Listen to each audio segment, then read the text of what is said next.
ఇది పెళ్లి కూతుర్లని అమ్మే మార్కెట్. అవును, మీరు విన్నది నిజమే. ఇక్కడ అమ్మాయిలని పెళ్లి కూతుర్లు లాగా రెడీ చేసి సంతలో పండ్లలాగా తెగ బేరం చేస్తూ అమ్మేస్తారు. మరి అమ్మే వాళ్ళెవరూ కాదు, స్వయంగా అమ్మాయిల తల్లిదండ్రులే. ఏంటి, వినగానే ఫ్యూజులు ఎగిరిపోయాయా? కానీ ఇది అక్షరాల నిజమండి. ఏకంగా వేలం పాట పాడి మరీ అబ్బాయిలకి కూతుర్లను అమ్ముకుంటారు. మరి ఇలా ఎందుకు చేస్తున్నారు అనేది పోలీసులు, ప్రభుత్వం ఏమీ అనడం లేదా? అసలు ఇలా ఎందుకు చేస్తున్నారు? అమ్మాయిలు దీనికి ఒప్పుకోవడానికి రీజన్ ఏంటి? మరి ఈ సంత ఎక్కడుంది అనే విషయాలు ఈ వీడియోలో మనం తెలుసుకుందాం. కాబట్టి వీడియోని ఎక్కడ స్కిప్ చేయకుండా చూడండి, చాలా ఇంట్రెస్టింగ్ గా ఉంటుంది. అలాగే లైక్ కూడా చేయండి, మీరు లైక్ చేయడం వల్ల నాకెంతో సపోర్టివ్ గా ఉంటుంది. సో ఇటువంటి సంత అయితే మన దేశంలో ఎక్కడా లేదని ఈ పాటికి మీకు అర్థం కావచ్చు కదా. మరి ఎక్కడ ఉంది ఈ సంత అంటే బల్గేరియా అనే దేశంలో స్టారా జగోరా అనే ప్రాంతంలో.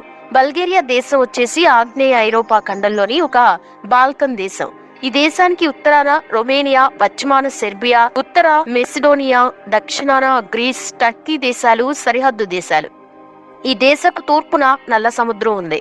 అయితే ఈ దేశం గురించి పక్కన పెడితే ఇక్కడ ఉన్న పెళ్లి కూతుర్ల సంత అనేది అందరినీ ఆశ్చర్యానికి గురి చేస్తుంది.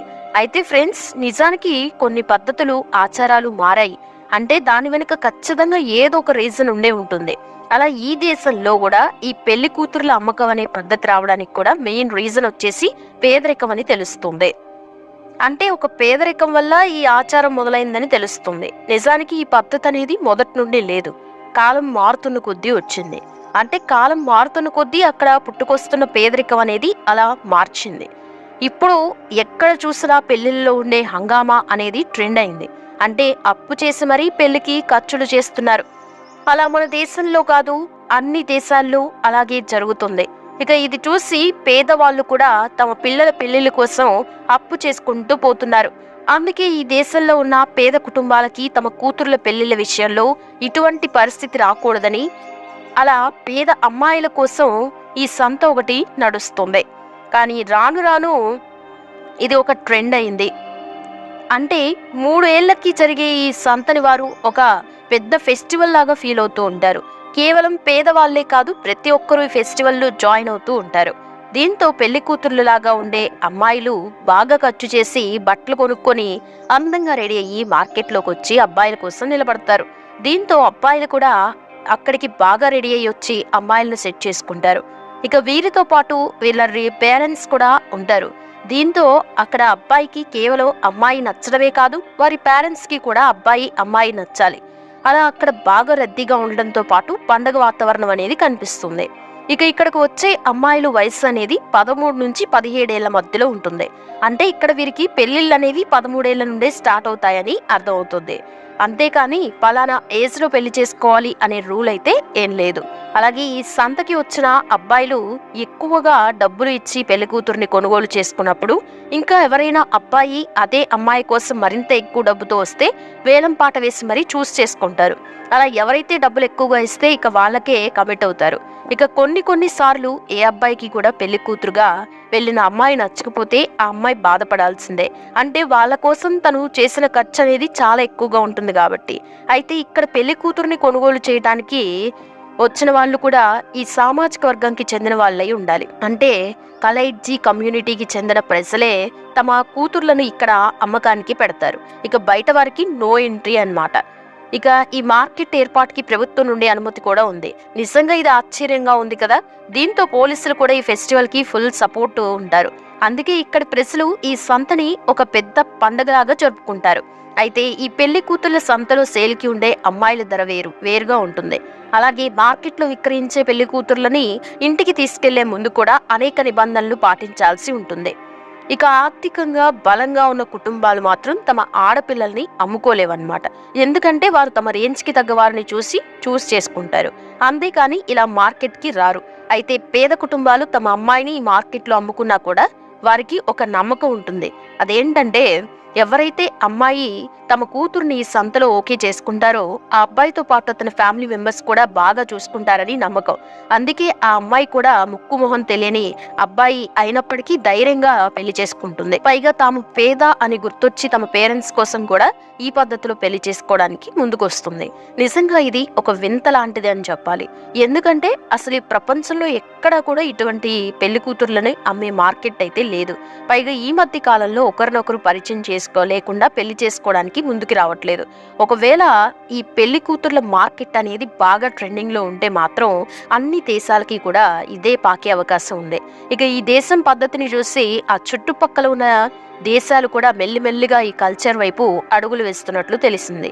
అయితే పొరపాటున ఈ కల్చర్ మన దేశంకి వస్తే మాత్రం ఇక అంతే సంగతి.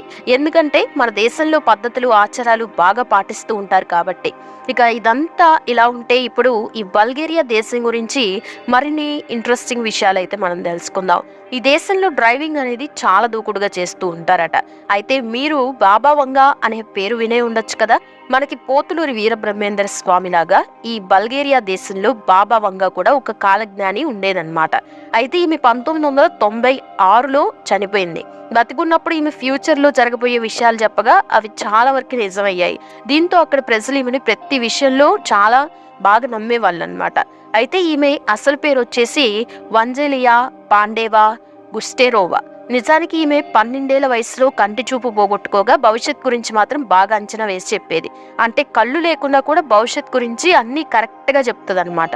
ఇదిలా ఉంటే ఈ దేశంలో మెడికల్ షాప్స్ చాలా తక్కువగా ఉంటాయి.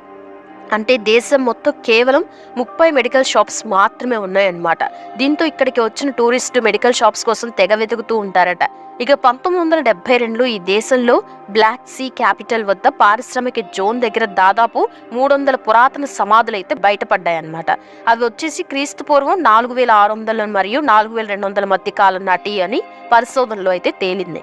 అలాగే ఇక్కడ 3400 పురాతన వస్తువులు కూడా బయటపడ్డాయి. దీంతో వాటిని ఈ దేశం రాజధాని అయిన సోఫియాలోని హిస్టారికల్ మ్యూజియంలో పెట్టారు. అయితే మన దేశంలో లాగానే ఈ దేశస్తులు కూడా కొన్ని సెంటిమెంట్లు పాటిస్తారు. అదేంటంటే వీళ్ళు మంగళవారం రోజున ఎటువంటి కార్యక్రమాలు చేయరు. ఆ రోజును వాళ్ళు అరిష్టంగా భావిస్తారు. అది ఎంత అర్జెంట్ పనులైనా ఆ రోజు చేయరు అనమాట. అయితే ఇక్కడ పెళ్లి చేసుకోకుండా పిల్లల్ని కనే వాళ్ళు చాలా మంది ఉన్నారు. పెళ్లికి ముందే కమిట్ అయ్యి పిల్లల్ని అంటూ ఉంటారనమాట. ఆ తర్వాత పెళ్లిళ్ళు చేసుకుంటారు, లేదంటే వదిలేస్తారు. ఇక బల్గేరియన్ గ్రామీణ ప్రజలు అనారోగ్య సమస్యలను తరిమి కొట్టడానికి ఆత్మలను ఉపయోగిస్తారని తెలిసిందే. ఇప్పటికీ కొన్ని చోట్ల అక్కడ ఈ పద్ధతి ఉందని కూడా తెలుస్తోంది.